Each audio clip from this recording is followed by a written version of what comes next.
Let me expose the dark pool narrative for what it actually is, because there's a version of this story that's been circulating in the XRP community for years that needs to be addressed honestly, and the truth is more nuanced than either side wants to admit. The narrative sounds like this. There's a private XRP ledger running behind the scenes where trillions of dollars are moving every day through institutional dark pools. And once that volume shifts to the public ledger, XRP skyrockets to $10,000 or $20,000. I'm going to be direct with you. That specific narrative is not accurate. But what is actually happening with off-exchange trading, OTC deals, and institutional market making is real, documented, and has direct implications for why XRP's price hasn't reflected its institutional adoption yet. And the explanation is actually more bullish than the fantasy version, because it comes with a specific timeline for when the on-chain volume arrives. This is not financial advice. I am sharing publicly available information for educational purposes. Always do your own research. Before we get into it, drop honest in the comments if you appreciate when someone tells you the truth about XRP instead of feeding you narratives designed for clicks. Drop dark pools if you've been hearing this narrative and want the real picture. Because what I'm about to walk you through is going to replace speculation with documented mechanics.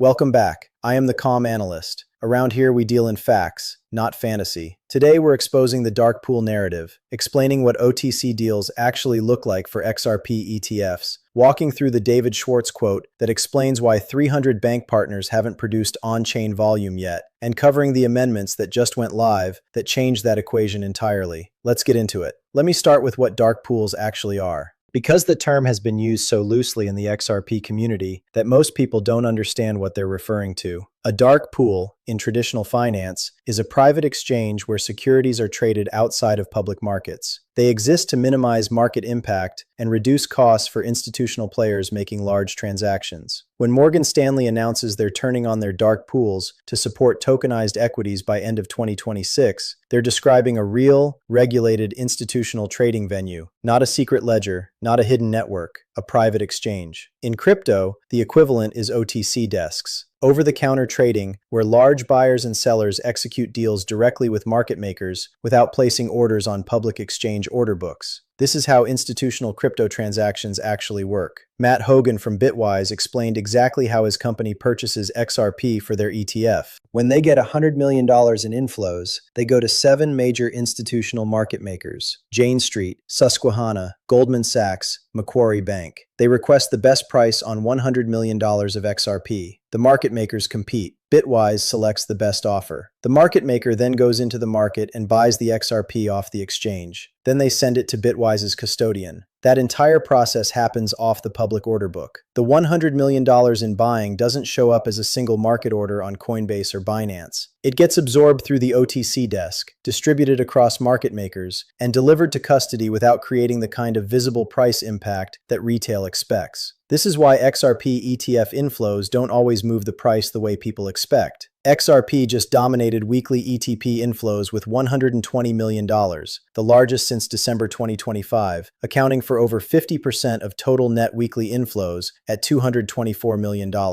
And the price barely moved. It's not a conspiracy. It's how institutional markets work. Large purchases are designed to minimize market impact. That's the entire purpose of OTC execution. If that explanation just clarified why ETF inflows don't produce immediate price spikes, smash that like button, because understanding this mechanic is the difference between frustration and patience. Now let me address the specific dark pool fantasy, because this is the part that needs honesty. There is not a private XRP ledger running somewhere with thousands of institutional players moving trillions of dollars daily. There is no evidence for that, no documentation, no on-chain proof, and the people promoting that narrative have never produced verifiable evidence to support it. Does off-chain XRP trading happen? Absolutely. Kraken has a dark pool. Ripple Prime handles OTC institutional deals. Cumberland DRW, FalconX, Coinbase Prime, Nexo. These are all major OTC desks where institutional XRP trades execute outside the public market. That's real. That's documented. And it's how billions in XRP has been distributed to institutions through Ripple's private sales over the years. But there's a massive difference between off-chain OTC trading that's been happening for years and a secret private ledger running trillions in shadow volume. The first is real. The second is a narrative that's been used to justify unrealistic price targets and, frankly, to sell products and generate engagement. I'm not going to tell you what you want to hear. I'm going to tell you what's real, because your conviction needs to be built on documented mechanics, not fantasy. Comment below. Have you believed the private ledger narrative at any point? Type believed if yes. Type always skeptical if you never bought it. Type clarified if this breakdown just changed your understanding. No judgment. The important thing is having the accurate picture going forward. Now here's the part that matters most. Because the real explanation for why XRP hasn't seen massive on-chain volume despite 300 bank partners is actually more bullish than the dark pool fantasy, and it comes directly from David Schwartz. In July 2025, Schwartz posted something that I believe went over most people's heads. He explained that the main reason XRP hasn't seen billions in daily on-chain volume after 13 years with 300-plus bank partners is that institutional players, and even Ripple themselves, haven't been able to use the XRP ledger's DEX. Most digital asset use has happened off-chain, not on a secret private ledger, off-chain, through OTC desks, through the traditional correspondent banking system that Ripple's messaging technology improved, through Ripple's infrastructure that, until recently, didn't have the compliance features that institutions required for public ledger transactions. The missing pieces were the permission domains for KYC and AML, the clawback features for regulatory compliance, the smart escrows for programmable conditions, the institutional DeFi infrastructure that turns the XRP ledger from a payment rail into a full financial platform that banks can operate on without leaving the public ledger. And those pieces just arrived. XLS80 and XLS81,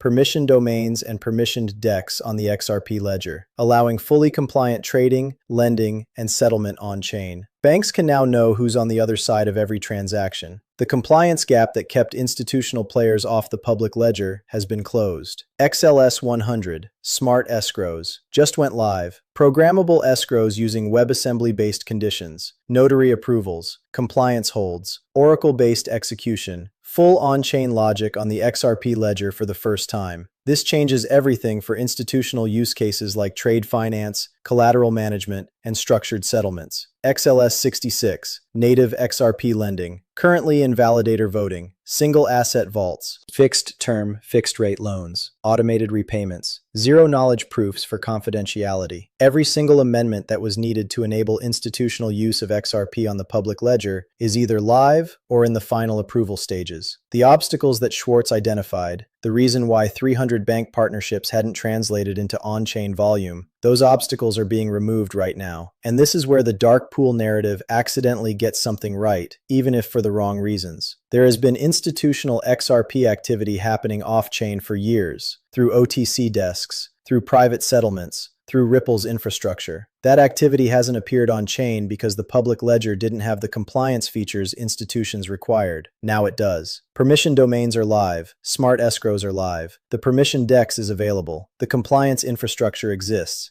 And the Clarity Act, which provides the statutory certainty that conservative institutions need, is advancing through committee. When all of those pieces click together, the institutional activity that's been happening off-chain starts migrating to the public ledger. Not because of dark pools shifting, because the public ledger finally has the infrastructure that makes on-chain institutional settlement possible. That's a much more powerful thesis than a secret ledger, because it's documented, verifiable, and on a specific timeline. Subscribe right now, hit the bell, drop a close in the comments, because the amendments going live right now are the technical milestones that convert 300 bank partnerships into on-chain volume. We track each one as it activates. Now let me connect Evernorth to this picture, because the institutional conviction signal they just sent is significant. Evernorth is set to become the world's largest public XRP treasury company. They hold 473 million XRP. They just nominated Ripple CLO Stuart Alderoty to their board of directors. Ashish Birla, formerly of Ripple, is at the helm, and they're heading to NASDAQ as XRPN. When a company commits to being the world's largest public XRP treasury and nominates Ripple's chief legal officer to the board, they are not hedging their bets. They are making a strategic commitment based on deep conviction about XRP's role in the new financial system. And the survey data backs it up. 72% of global finance leaders believe digital asset solutions are needed to remain competitive. Not 72% of crypto enthusiasts. 72% of leaders across banks, asset managers, fintechs, and corporates. The institutions are reorienting on-chain, and the company positioning itself as the largest public XRP treasury is doing so because they see the same data and believe the adoption curve is inflecting. Now let me give you the honest framework for what to watch, because this is where I'm going to set a benchmark that I will hold myself accountable to. If the Clarity Act passes and all the amendments are in place, permission domains, smart escrows, permission DEX, native lending, and we don't see a significant uptick in on-chain XRP usage from institutional players, something is wrong. Someone was not being truthful about the level of institutional demand for XRP settlement on the public ledger. That day isn't here yet. The Clarity Act hasn't passed. The amendments just went live. The institutional implementation cycle takes 6 to 12 weeks after regulatory clarity lands. We need to give the system time to activate, but I am setting this marker publicly. Once every obstacle is removed, the legal cloud, the compliance infrastructure, the legislative certainty, the on-chain data needs to start reflecting the 300 bank partnerships and the $13 trillion payment pipeline that we've been tracking. If it does, the thesis is validated and the price follows the volume. If it doesn't, we need to have an honest conversation about what went wrong. That's the kind of accountability this community deserves. Not blind optimism, not fantasy narratives about secret ledgers, honest benchmarks that we can measure against documented data. Let me leave you with this. The dark pool narrative in its extreme form, trillions moving on a private ledger, is not supported by evidence. But the underlying insight that institutional XRP activity has been happening off-chain is valid. David Schwartz explained exactly why. The public ledger didn't have the compliance infrastructure institutions needed. Now it does. The amendments are live. The permission domains are active. The smart escrows are deployed. The Clarity Act is advancing. And the next chapter of XRP's story is whether 300 bank partnerships translate into on-chain volume once every barrier has been removed. I believe they will. The data supports it. The institutional conviction from Evernorth, Goldman Sachs, BlackRock, and the 72% of finance leaders supports it. And the technical infrastructure now exists to make it possible for the first time in XRP's history. But I'll be watching the data, and I'll report what I see, honestly. Whether the numbers are bullish or whether they're not. Price is a distraction. Value is the reality. Structure is what matters. And the structure just changed fundamentally with permission domains, smart escrows, and the permissioned DEX going live on the XRP ledger. The compliance gap that kept institutions off-chain for 13 years has been closed. What happens next is the test of the entire thesis. In a market fueled by emotion and noise, we thrive on data and composure. Remember, haste leads to loss, while calm analysis leads to victory. Comment, "Calm analyst," below. Let me see who values honesty over fantasy. And share this with someone who's been repeating the dark pool narrative without understanding what's actually happening. The real story is more nuanced, more documented, and ultimately more bullish than the fiction. But only if you build your conviction on facts. Like, subscribe, notifications on. I'll see you in the next one. Stay patient, stay rational, and as we always do, we don't wait for the future, we plan for it. Peace.